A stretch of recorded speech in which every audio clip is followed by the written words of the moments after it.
Inox news में आपका स्वागत है। आइए जानते हैं क्या है दिन भर की बड़ी खबरें। संजौली मस्जिद की अवैध मंजिलें गिराने का काम फिर से हुआ शुरू। लक्कड़ बाजार से रिज मैदान तक पहली फ्यूनिकुलर ट्रॉली लगाने को सरकार की मंजूरी। सीबीएसई स्कूलों में अस्थायी शिक्षक भर्ती 5 साल बाद खत्म होगी नौकरी। जंगल में बंधे हाथों के साथ मिली महिला की लाश जांच में जुटी। हिमाचल में पंचायतों का पुनर्गठन और पुनर्सीमांकन तय। अप्रैल में चुनाव की तैयारी। स्कूल की छात्रा से दुर्व्यवहार का आरोप, आरोपी के खिलाफ केस दर्ज। पंचायत चुनावों में देरी को लेकर याचिका पर हाईकोर्ट की सख्ती। दिसंबर के अंत या जनवरी से एचआरटीसी के बेड़े में शामिल होगी 297 ई बसें। घरेलू हिंसा सहित महिलाओं के मामलों में अब व्हाट्सएप से होगी शिकायत। आइए जानते अब खबरें विस्तार से। राजधानी शिमला की बहुचर्चित संजौली मस्जिद की अवैध घोषित की गई ऊपरी मंजिलों को गिराने का काम एक बार फिर से शुरू हो गया है। इससे पहले 2 मंजिलों को हटाया जा चुका था, जबकि शेष 1 मंजिल के लिए बजट की मंजूरी न मिलने के कारण काम रुका हुआ था।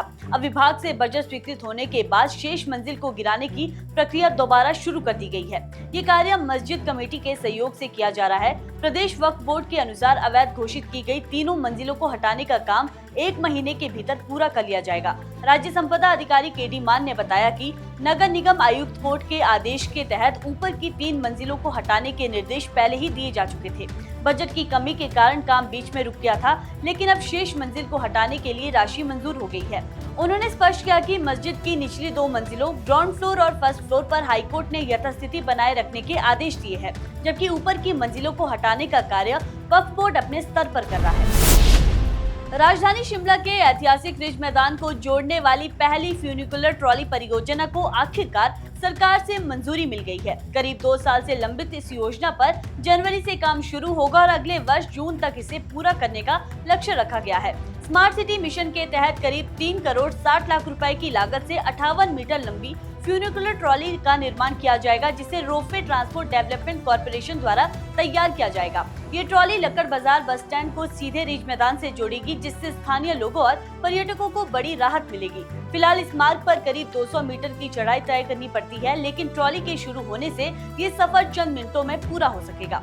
लक्कड़ बाजार में बन रहे आधुनिक बस स्टैंड और बस स्टैंड से रिवॉली तक प्रस्तावित लिफ्ट के साथ ये सुविधा आवाजाही को और आसान बनाएगी। रोपवे ट्रांसपोर्ट डेवलपमेंट कॉर्पोरेशन के सीजीएम रोहित ठाकुर ने बताया कि सरकार की मंजूरी मिलने के बाद जल्द ही निर्माण कार्य शुरू किया जाएगा। अधिकारियों के अनुसार ये फ्यूनिकुलर ट्रॉली न सिर्फ शिमला की यातायात व्यवस्था को बेहतर बनाएगी, बल्कि हर साल आने वाले लाखों सैलानियों के लिए भी एक नया आकर्षण भी साबित होगी, जिससे पर्यटन और स्थानीय कारोबार को बढ़ावा मिलने की उम्मीद है।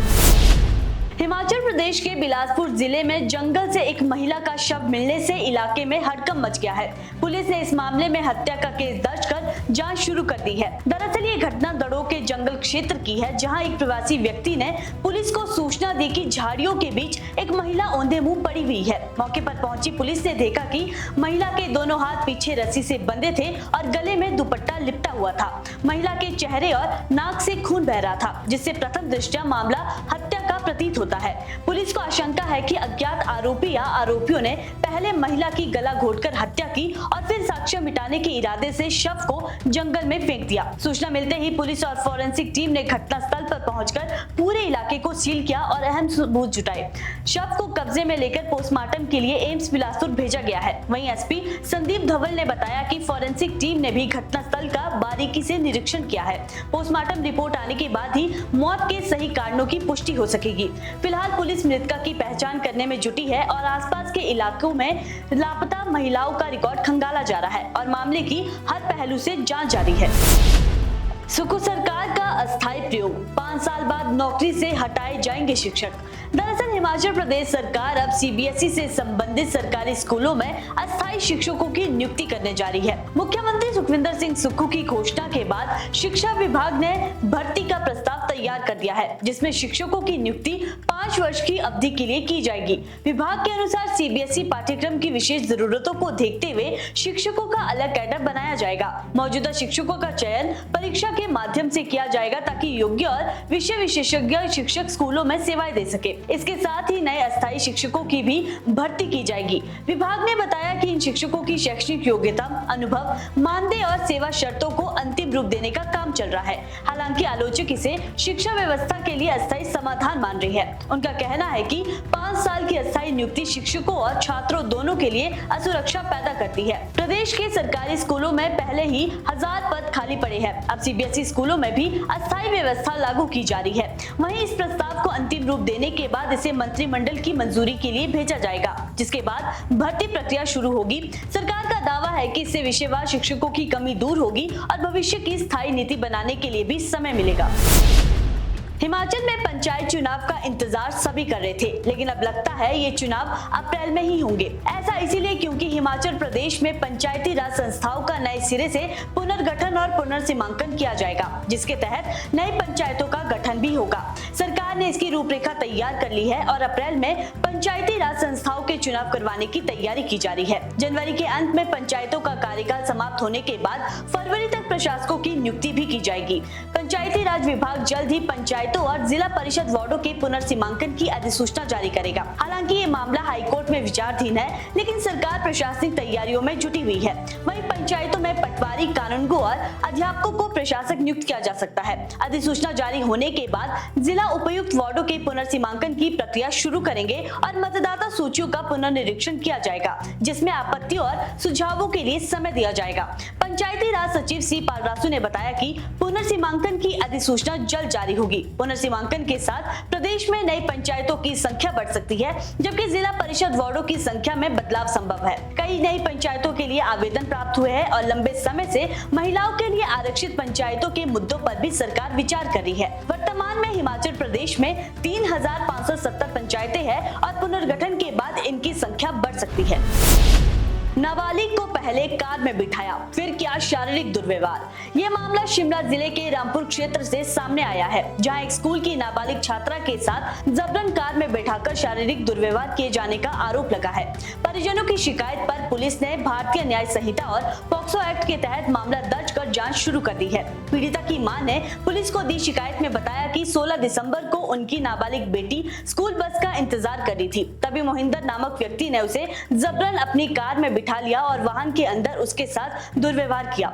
घटना की जानकारी छात्रा ने घर पहुंचकर परिजनों को दी, जिसके बाद मामला तुरंत संबंधित पुलिस थाने में दर्ज करवाया गया। पुलिस ने आरोपी के खिलाफ पॉक्सो एक्ट के तहत धारा 8 और भारतीय न्याय संहिता की धारा 75 के तहत केस दर्ज कर लिया है। मामले की गंभीरता को देखते हुए जांच की जिम्मेदारी थाना प्रभारी को सौंपी गई है। इस घटना के सामने आने के बाद स्कूल जाने वाले बच्चों की सुरक्षा को लेकर सवाल खड़े हो गए हैं और अभिभावकों की चिंताएं भी बढ़ गई है। हिमाचल प्रदेश में पंचायती राज चुनावों में हो रही देरी को लेकर दायर याचिका पर हाईकोर्ट में 17 दिसंबर को सुनवाई हुई। मुख्य न्यायाधीश की खंडपीठ ने राज्य सरकार और राज्य चुनाव आयोग को याचिका पर 22 दिसंबर तक जवाब दाखिल करने के आदेश दिए हैं। अधिवक्ता डिकन ठाकुर और अन्य की ओर से दायर याचिका पर सुनवाई के दौरान अदालत ने मुख्य मामले के साथ साथ अंतरिम आदेश से जुड़ी एप्लीकेशन पर भी जवाब मांगा है। याचिकाकर्ता की ओर से अदालत में दलील दी गई थी कि पंचायती राज संस्थाओं का कार्यकाल 31 जनवरी 2026 को समाप्त हो रहा है, जबकि नियमों के अनुसार कार्यकाल खत्म होने से 6 माह पहले चुनाव की प्रक्रिया शुरू की जानी चाहिए। इसके बावजूद अब तक राज्य चुनाव आयोग की ओर से चुनाव कार्यक्रम जारी नहीं किया गया। याचिका में आरोप लगाया गया कि मामला अदालत में विचाराधीन होने के बावजूद सरकार और आयोग ने कोई ठोस कदम नहीं उठाए हैं, जिसके चलते अंतरिम आदेश की मांग की गई थी। इस पर राज्य सरकार और चुनाव आयोग ने जवाब दाखिल करने के लिए समय मांगा, जिसे अदालत ने स्वीकार करते हुए 22 दिसंबर तक का समय दिया है। उल्लेखनीय है कि 8 अक्टूबर को मुख्य सचिव ने पंचायती राज चुनाव टालने के आदेश जारी किए थे। आदेश में कहा गया था कि मानसून 2025 के दौरान आई आपदा से प्रदेश को भारी नुकसान हुआ है, सड़कों की स्थिति खराब है और कई क्षेत्रों में कनेक्टिविटी बाधित है। ऐसे हालात में आम जनता और मतदान कर्मियों की सुरक्षा को देखते हुए कनेक्टिविटी बहाल होने के बाद ही चुनाव करवाना संभव होगा। हिमाचल प्रदेश पथ परिवहन निगम के बेड़े में 297 इलेक्ट्रिक बसें दिसंबर के अंतिम सप्ताह या जनवरी में शामिल होना शुरू हो जाएगी। इन बसों के आगमन से पहले निगम द्वारा जरूरी तैयारियां की जा रही है और प्रदेश भर में ई चार्जिंग स्टेशनों की स्थापना का कार्य भी तेज कर दिया गया है। एचआरटीसी के प्रबंध निदेशक डॉक्टर निपुण जिंदल ने सभी क्षेत्रीय और मंडलीय प्रबंधकों को निर्देश दिए है कि संबंधित कार्य शीघ्र पूरा किया जाए। वहीं अधिकांश स्थानों पर चार्जिंग स्टेशन लगाने का काम भी शुरू हो चुका है। निगम के अनुसार अगले सप्ताह बस आपूर्तिकर्ता कंपनी के अधिकारी हिमाचल पहुंचकर चार्जिंग स्टेशनों की स्थिति का निरीक्षण करेंगे। प्रदेश में कुल 53 स्थानों पर ई चार्जिंग स्टेशन स्थापित किए जा रहे हैं। एचआरटीसी कुल 327 इलेक्ट्रिक बसें खरीदने जा रहा है, जिनमें से पहले चरण में 297 बसें शामिल है, जबकि शेष बसें अगले चरण में बेड़े में जोड़ी जाएगी। वहीं शिमला लोकल वर्कशॉप, ठियोग, नूरपुर, धर्मशाला, पालमपुर, हमीरपुर, ऊना, बिलासपुर, मंडी, नालागढ़, नाहन, कुल्लू, चंबा, लाहौल स्पीति और किन्नौर सहित कई स्थानों पर चार्जिंग स्टेशन लगभग तैयार हो चुके हैं। चार्जिंग स्टेशनों के लिए ट्रांसफार्मर लगाने का कार्य हिमाचल प्रदेश राज्य विद्युत बोर्ड और सिविल कार्य हिमाचल प्रदेश बस अड्डा प्रबंधन प्राधिकरण द्वारा किया जा रहा है। हिमाचल प्रदेश में महिलाओं के खिलाफ घरेलू हिंसा और अन्य अपराधों के बढ़ते मामलों को देखते हुए महिला आयोग ने पीड़िताओं के लिए एक नया व्हाट्सएप नंबर जारी किया है, जिससे महिलाएं बिना किसी झिझक और दफ्तरों के चक्कर लगाए अपनी शिकायत दर्ज करवा सकते हैं। आमतौर पर घरेलू हिंसा जैसे मामलों में पुलिस तक पहुंचना कई महिलाओं के लिए मुश्किल होता है। ऐसे में आयोग का ये कदम शिकायत दर्ज कराने की प्रक्रिया को आसान बनाएगा। पीड़ित महिलाएं व्हाट्सएप के माध्यम से सीधे अपनी समस्याएं महिला आयोग तक पहुंचा सकेगी। महिला आयोग के तहत घरेलू हिंसा, एसिड अटैक, दुष्कर्म, छेड़छाड़, हत्या व हत्या का प्रयास, पीछा करना, दहेज उत्पीड़न, ऑनलाइन उत्पीड़न जैसे मामलों की सुनवाई की जाती है। आयोग द्वारा जारी व्हाट्सएप नंबर 9459886600 है। महिला आयोग की अध्यक्ष विद्या नेगी ने बताया कि बीते 4 महीनों में करीब 50 महिलाओं ने फोन के जरिए अपनी परेशानी साझा कर न्याय की मांग की है। उन्होंने बताया कि पिछली भाजपा सरकार से लेकर वर्तमान सरकार तक महिला आयोग में करीब 1600 मामले लंबित थे। हालांकि बीते 4 महीनों में आयोग ने विभिन्न स्थानों पर अदालतें लगाकर 650 मामलों का निपटारा किया है। आयोग का प्रयास है कि शिकायतों पर त्वरित संज्ञान लेकर पीड़ित महिलाओं को जल्द से जल्द न्याय और राहत दी जा सके।